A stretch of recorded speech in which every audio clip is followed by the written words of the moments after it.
Imagine this.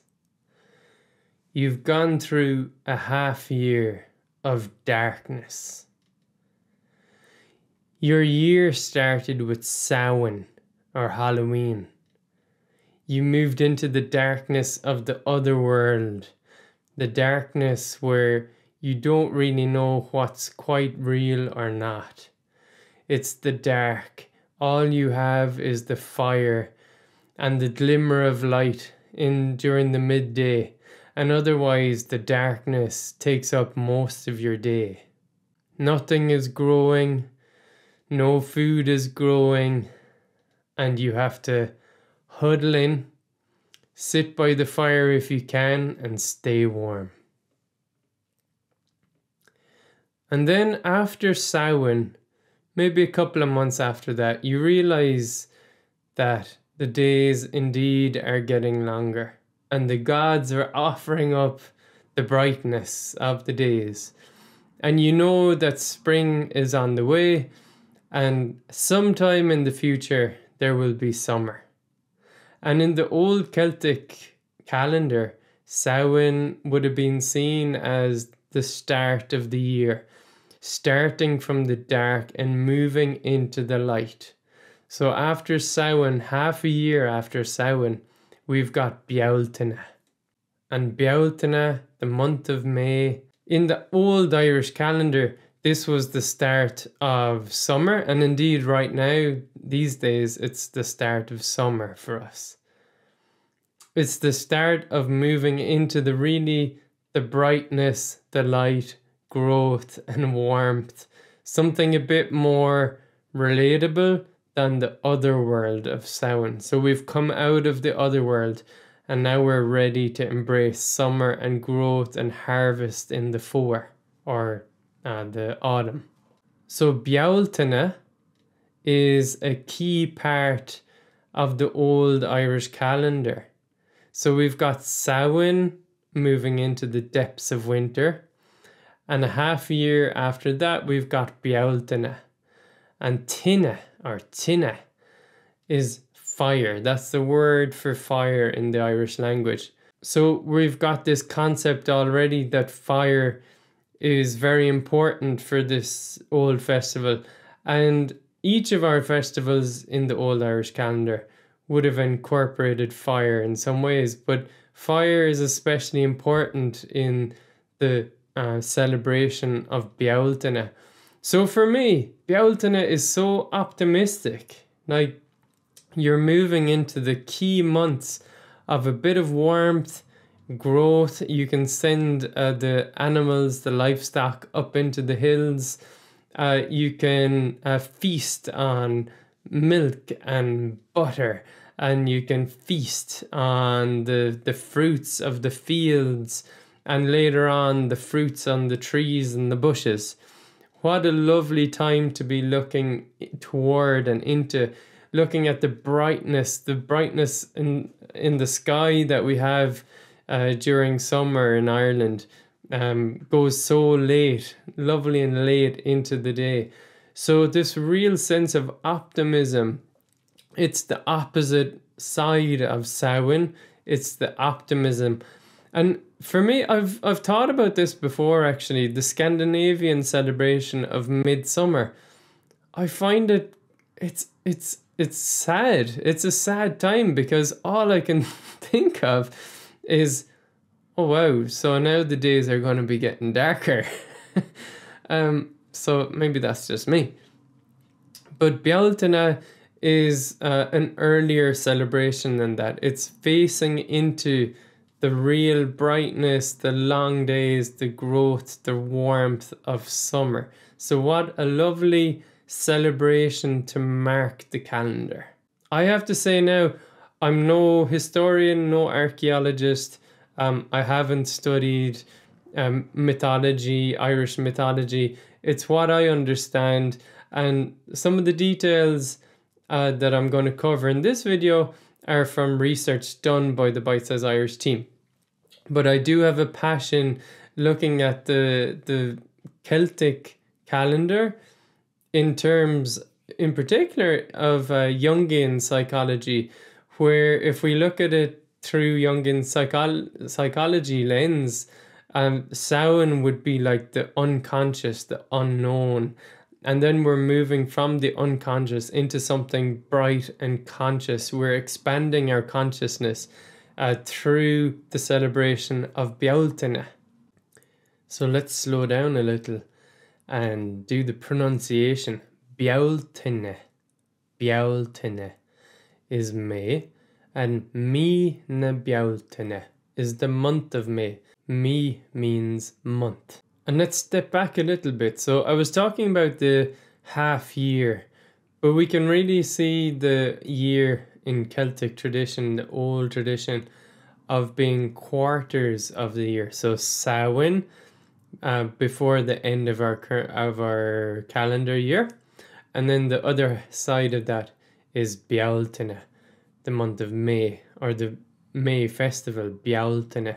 Before Bealtaine, we have Imbolg and Féile Bhríde, and that's the 1st of February. And then the other side of that is Lunasa in August, the festival of Lunasa.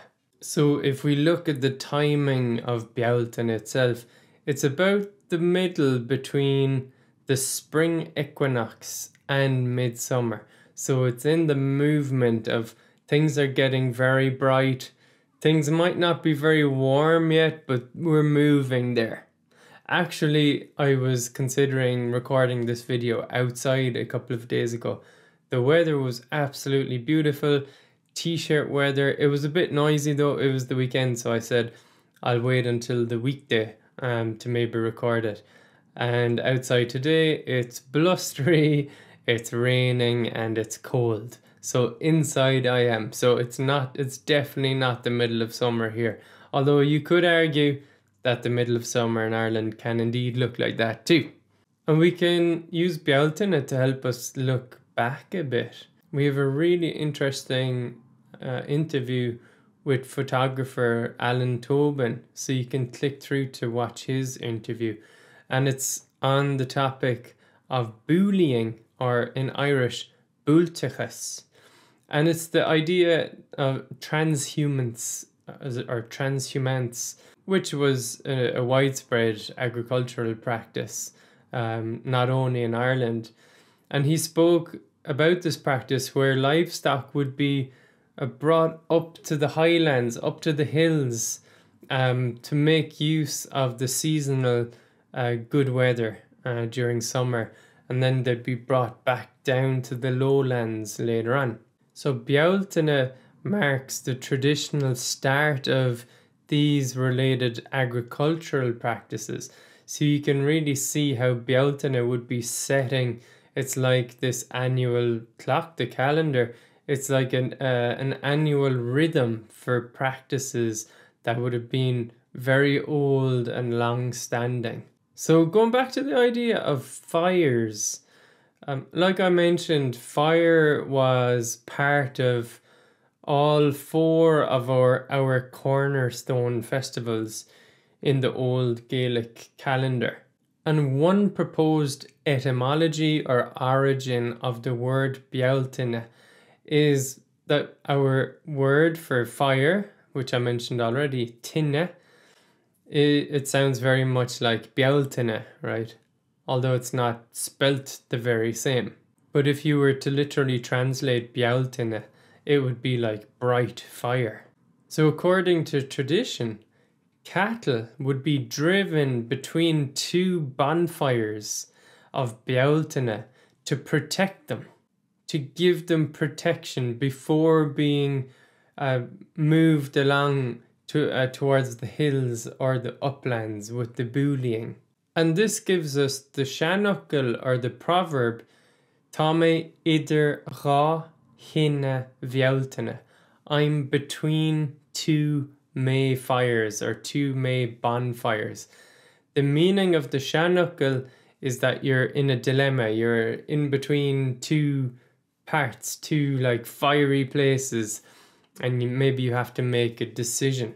So even though Bealtaine, we can relate it to moving into the light, there's still the supernatural aspect of the fires being lit and we're calling upon powers that are bigger than us, and calling upon those powers to like offer protection to us and the cattle for the summer months. And you can very much see how this is a community effort then, a community ritual where the community would come together, the community would build the fire, the community would drive the cattle. We've got old traditions around Bealtaine as well. For example, the decoration of the May bush, or the use of flowers to protect the home, especially primrose, yellow gorse bush flowers, and put them around the house, outside of the house, to protect the home. So what are we protecting from? Supernatural forces like the fairies. And the idea that with around dairy and butter, that we had to protect the dairy and the butter. There was the idea that the fairies might steal the butter and we'd have to protect the butter, protect the dairy. So it's this idea of like protection and calling upon supernatural forces to protect against other supernatural forces. And so there's this sense of protection, there's the sense of passing of time, like in more modern times, you know, the Oscars being on, you know that that's a certain part of the time of year, or the Augusta Masters golf, or depending whatever you're interested in, it gives you a sense of time throughout the year. And Bealtaine, no doubt, was a key cornerstone of old Irish tradition. And the folklorist collector Sean O'Sullivan noted, to judge by the hundreds of customs and beliefs which were associated with May Day, it must have been the most important festival in ancient Ireland. We've got older sources, old sources of old poetry and song that relate to Bealtaine, booleying, and around May Day or Bealtaine. So I would refer you again to our interview with Alan Tobin, where Neil and Alan go in depth into ideas and culture traditions around booleying and more broadly the start of summer and the summer months. And what about now in Ireland? What does Bealtaine mean in present day Ireland? Well, in many ways, Easter has kind of eclipsed Bealtaine as the marker of early kind of summer, kind of springtime, early summer. But that being said, Bealtaine is still there, still a tradition. And indeed, many people feel the need to relate back to older tradition that's maybe has been lost in the echoes of time, but we still have remnants of it, and parts of the tradition indeed lives on in folklore and in local community tradition. There's a couple of modern takes on the celebration of Bealtaine, and I'm smiling because I just love the energy around these. I have been to neither. So Uisneach is a prehistoric site near the geographical centre of Ireland, and Uisneach has been long associated with the Tuatha Dé Danann, the ancient gods Tuatha Dé Danann. And now the Bealtaine Fire Festival is held at Uisneach each year. And another mention is Ballymaglen, whose pagan rave is a cornerstone, I hear, never been, of more bringing the traditions of Ireland into New Age Ireland in very visceral ways. So I've seen Ballymaglen talk about how he has developed costumes and traditions and rituals. And in the pagan rave, there's a pagan rave for Bealtaine. As far as I understand, I haven't seen written confirmation about this, but I've heard it on the streets of Limerick. And we also have reference to an electronic duo, Aeons, featuring the singer Muireann Nic Amhlaoibh and we're going to link to their song, their music on YouTube. So thanks for watching. Is Bealtaine, is it featured in any of your family's traditions or stories? Do you have any family traditions around Bealtaine? What do you do for Bealtaine, and what do you think we should or could do to celebrate Bealtaine more strongly in the culture of Ireland? So gur míle maith agaibh a chairde, until next time, slán go fóill. Transform your Irish language journey in 1 week. Take the Gaeilge Gach Lá 1 week challenge starting Monday. It doesn't matter if you're just starting off, coming back to Irish, or you're already an active learner. Go to challenge.irish or click the link in the description.